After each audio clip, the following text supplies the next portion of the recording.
In other words, standing back and looking at the population that's being served.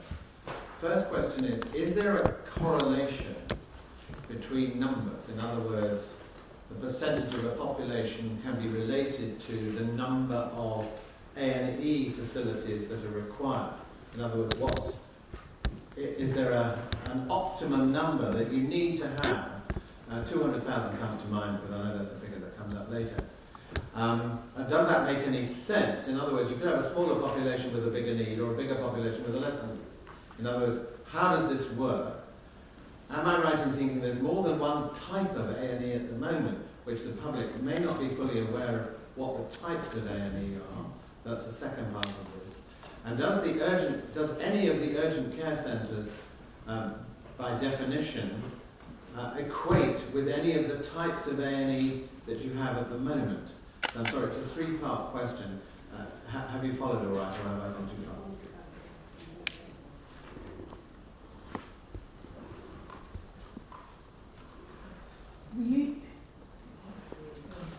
We usually hear that the capacity, that the population is about 250,000, around that amount for an A&E department, full functioning A&E department. And can I just interrupt? How do they calculate that? Population status and the demands of the population. So it is worked out on demand? Yes. All right, sorry. I think, yes. The other question, the second question was the types of A&E. Right, with the types of A&E, I can't remember the question to be honest, but my understanding is that the public do not realise that some A&Es have a different level of service to others. So for example, in North West London, you would imagine that every A&E would offer the same backup service to patients, but we know about specialist centres that are currently running. So for example, we have stroke units in some hospitals to back up their A&E, they're not in others. So if you are having a stroke and you go to A&E because that's the right place to go, you're very often transferred by 999 ambulance to another A&E. That's the answer to that. Yes, so quite an answer. So even you don't know then how many different types of A&E there are at the moment? A&E is A&E, so accident and emergency departments are supposed to provide frontline, first-line care to patients in an accident or an emergency. It's more about the backup services within the building, within that trust, as to what that service, what the A&E will offer. So if the trust does not have a stroke unit, I'm giving that as a broad example, if it doesn't have a stroke unit, and many of our trusts in North West London don't, and if a patient is presented with a stroke, they have to be transferred away from that A&E to an A&E that has a stroke unit to support it. So, sorry, I'm just trying to follow this through practically speaking in terms of what an urgent care centre, if this is going to be the model for the future. If you're going in the middle of the night with something that presents or may present as a stroke or some cardiac problem, then who's making the decision? Is the ambulance crew deciding, well, we'll take them there, or is it a hospital saying, you've got to go over there? It's a combination. So the ambulance crews and the ambulance service provide quite strict protocols, and if the patient fits the protocol and they suspect that there's a stroke happening or a cardiac event happening, then they automatically will take that patient to a hospital that they know has that receiving specialist unit to support the A&E department. All right, well then as a follow-up question, would you say that in fact what should be happening is that all hospitals that have an A&E facility for the 250,000 population should be able to cope with all the necessary ailments that may come into the category of emergency? In other words, whether it's a stroke or whether it's a breathing problem, whatever it happens to be, acute problem, each A&E hospital should have the same standardised facilities. I mean, do you believe that's an important follow-up? Well, that in my view is ideal. Because looking at A&E department service and should have the support behind it. Yes, sir. Yeah, I mean, I'd like to take you back to the concept of the virtual ward in Hammersmith and Fulham as a virtual ward. And someone said to me just recently, if you're going to have a virtual ward, then you have to staff it like a ward. And I'd just like you to go a little bit more on the various skills, the various professional staff that would be needed, and what your idea might be of adequate staffing of a virtual ward the size of Hammersmith and Fulham. Who would you need, and how many roughly of them? Let's say, let's guess, I don't know, 200,000 population, let's guess.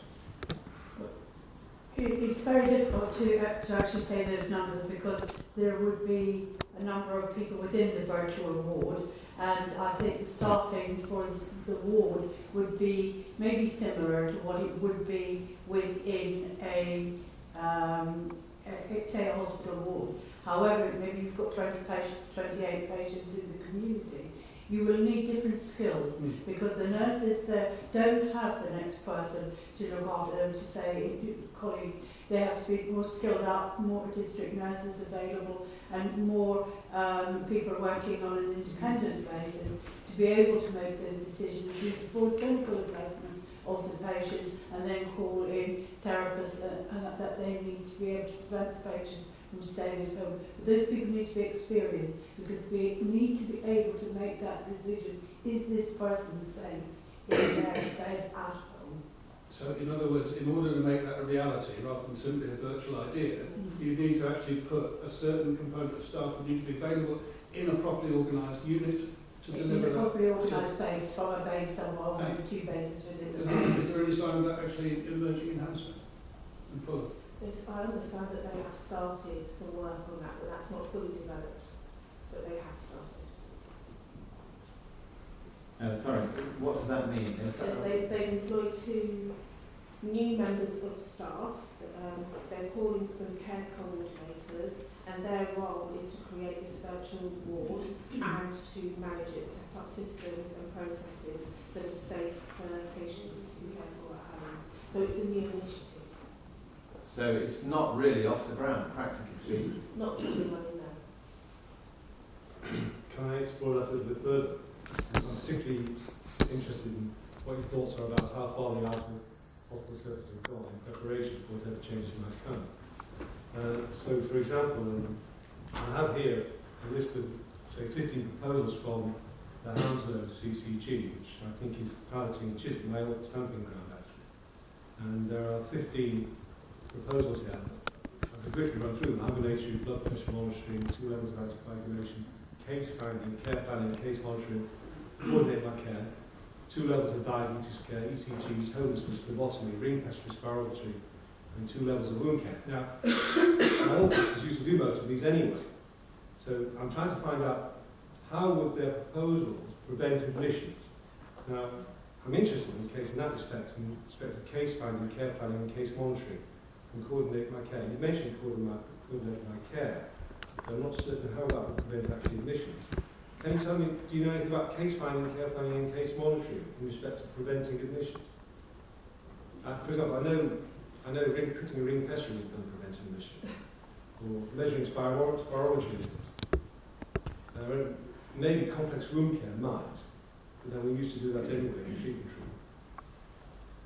Can you explore and tell me how that, you think any of those might prevent admission? Well, we understand from our members that the theory is about preventative medicine, so it's about screening, health screening, trying to identify abnormalities are about to occur, and getting some treatment for that patient in the community. It's questionable whether that will actually have the effective prevention of admissions to hospital. I don't know if there's any data available to support whether it prevents. I've not seen any of it.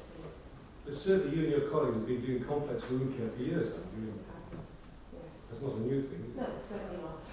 We're experts on wound care. Yeah, as I know. Thank you for your help over the years.